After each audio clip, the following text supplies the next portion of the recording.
My name is Sean Jones, founder of Kirby's BBQ, and today I'm going to tell you the entire story. You're going to hear some things that you never heard before, so stay tuned.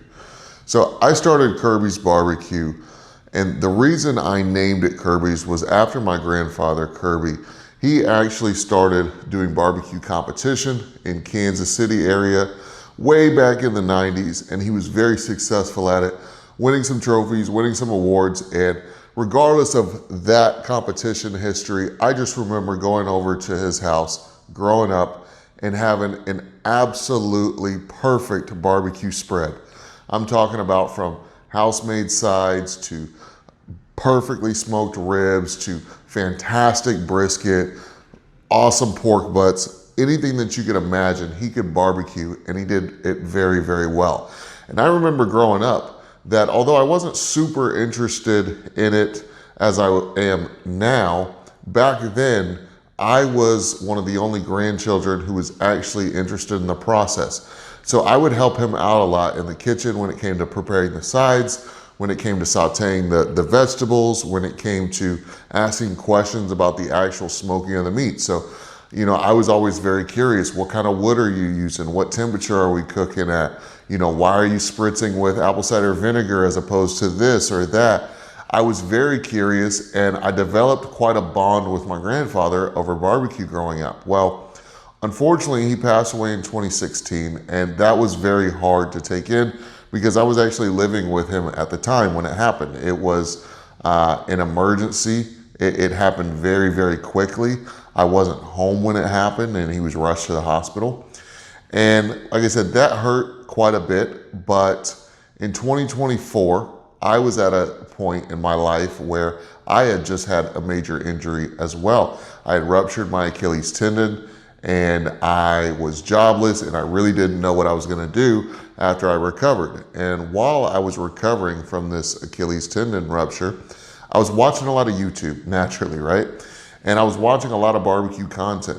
And I just kind of fell in love with Texas barbecue, the competition of it, the restaurant side of it, the brisket cook. I just fell in love with all of it. And I consumed so much barbecue content in that time that it got me really wanting to get back into barbecue. A love that I had long ago as a child, but that had been, you know, put on the back burner.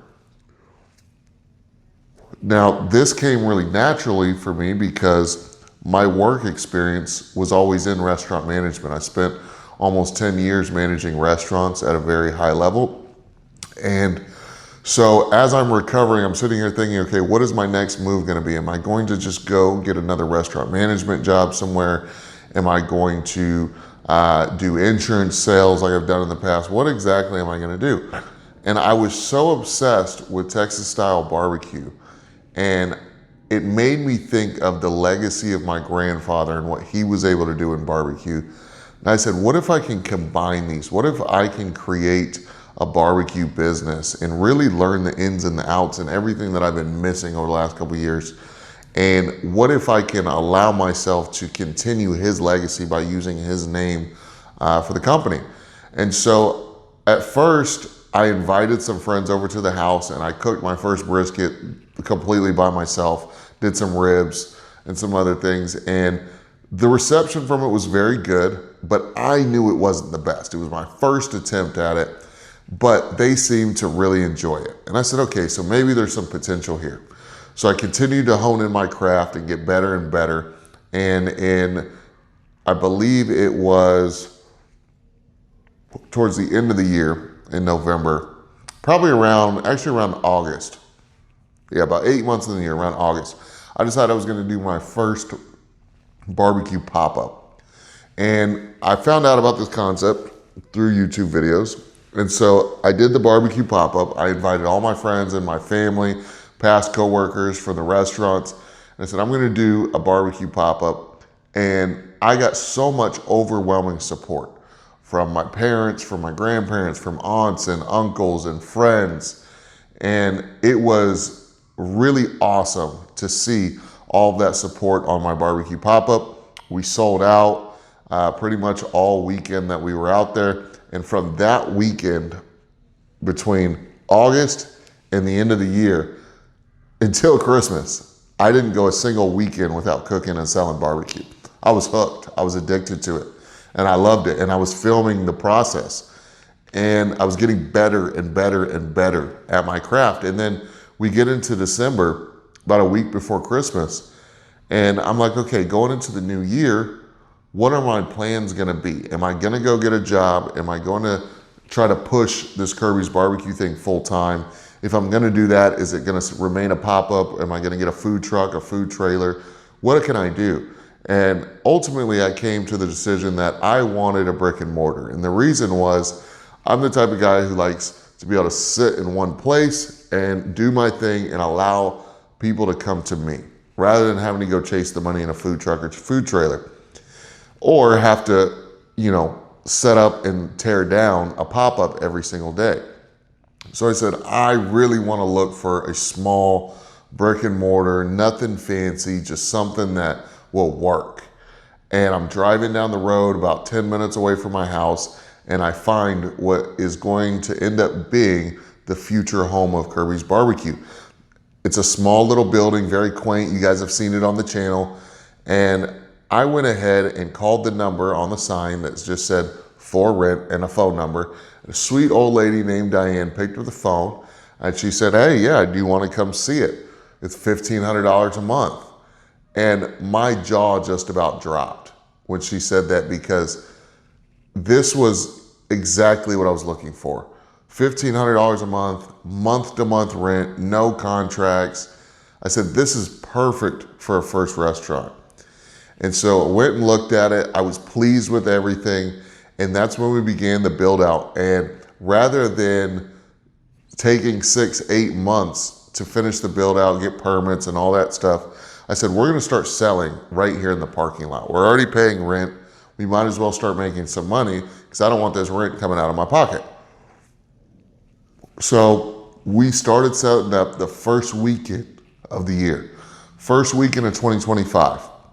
We set up and started doing pop-ups right there in the restaurant parking lot, and it was a hit.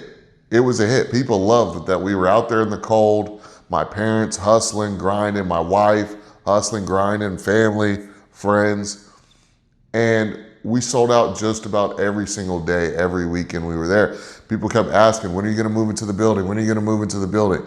We finally got to that point at the beginning of spring, I would say around March. So we sold out of the parking lot for about 2.5 months. Then in March, we moved into the building. We still didn't have all of our permits finalized, but we were working with the health department and we were very close. And so we had everything set up. We started selling out of the building. We had only patio seating, so people were enjoying it. It was springtime, so it wasn't as cold anymore. And we were having a blast. We were making sales. It was a very good time. And I felt awesome that the concept that came straight out of my head was actually coming to fruition. So we did our official grand opening in the summertime.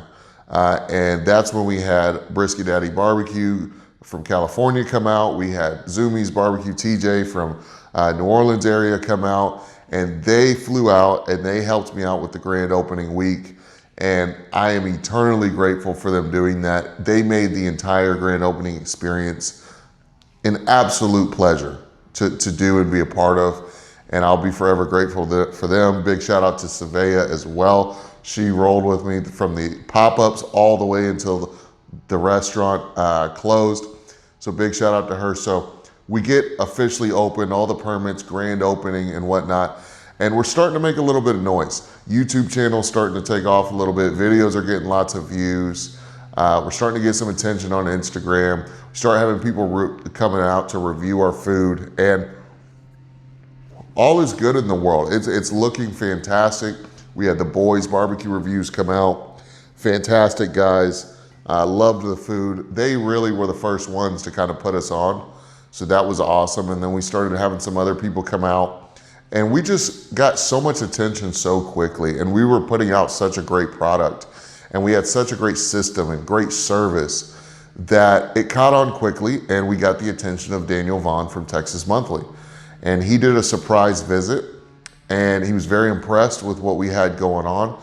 Granted, it wasn't our best cook day that day, but he was impressed enough with what we had going on that he went ahead and wrote an article about us in Texas Monthly Magazine. And if you're not from Texas, that is like the holy grail of articles for a barbecue restaurant, right? You have the Texas Monthly Top 50 list. That is really, I guess you could say, the holy grail. And then under that would be just getting an article written about you. So we were able to accomplish that literally within the first year of selling a single piece of brisket. When I got closer to closing the restaurant, we started being written about in New York Times, Huffington Post, so on and so forth, about the rising beef prices. So we were able to get a lot of publicity very quickly with the methods and techniques that I used to build this business. Now, ultimately, I decided to close the restaurant in December of 2025, the week before Christmas. And the reason why I did that was I had built a 6-figure barbecue restaurant in Texas, in the Houston area, very saturated, very highly competitive area. And we were doing 6 figures. We were low 6 figures. However, I did not take a paycheck home for the entire year that we were open. Now, I know what a lot of you guys will say in the comments, restaurant owners shouldn't expect to be taking a paycheck for probably at least the first 2 to 3 years. Totally get that. That is totally understandable. However, for me, not receiving a paycheck for 12 months was something that I was not happy with. And even if I could manage that, which we did manage that very well. We came in with the right expectations. With the rising cost of beef, the rising cost of everything else for restaurant owner operators, it was getting to a point where I had to make a decision for my family. And I had to decide, okay, am I going to continue down this road in this passion project, or am I going to get back to work doing something where I can make money from day one? And ultimately, I picked the latter choice. And I see the restaurant as a success. We were able to garner so much attention, make huge waves in the Texas barbecue scene, built it to a 6-figure business, and continue to help tons of you guys here on the internet. Now, if you guys are interested in learning exactly how I did this, I teach this exact system of how I built Kirby's Barbecue, from starting the pop-up to food truck, food trailer, and restaurant within my private school group. Okay, I'm gonna leave the link to that down below in the description and the pinned comment, because if you wanna exacerbate and you want to get ahead in this barbecue game, you're gonna have to get information that you don't currently have. There's a reason why I was able to be so successful in the barbecue industry in such a quick period of time. And all of my secrets and all of my techniques and all of my knowledge is found in this school that I built specifically for you viewers to be able to get ahead in your journey. Now, when it came to the final decision, what it came down to was I was seeing guys at the top of the game, the pinnacle of their game, on the Texas Monthly Top 50 list, closing their barbecue restaurants. And I thought in my head, man, if they're on that list and they can't even survive and make it, what makes me think I have longevity in this game? Even so much so as the owner of Burnt Bean, the #1 barbecue restaurant on the list, is even considering going down to selling brisket only 1 or 2 days a week. So when you've got the #1 guy in Texas saying something like that, you have to actually sit here and realize that this industry and this market is much harder than we could ever imagine. And after my closure in December, the first quarter of 2026, we just saw closure after closure after closure of restaurants. And so I kind of saw the writing on the wall. And in order to make it in this barbecue game in 2026, 2027, 2028, and beyond, you're going to need a different level of expertise. You're going to need the help of someone who's been through the gauntlet, who's seen the future, who's predicted things correctly in the past, like myself. And so I would highly encourage you to join our school.